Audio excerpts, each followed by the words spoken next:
Pumatol ka sa lalaking kaya magpatayo ng sariling bahay. Hindi yung puro hotdog niya lang ang alam niyang patayuin sa buhay.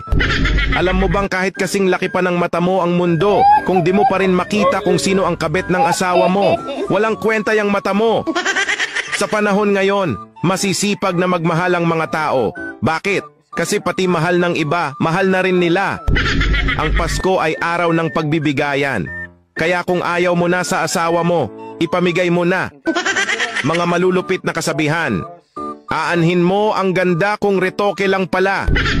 Aanhin mo ang gwapo kung gusto lang naman ay hubarin ang panty mo. Aanhin pa ang kagandahan kung ginagamit lang naman sa kalandian. Aanhin mo ang pag-ibig na wagas kung wala kayong pambili ng bigas.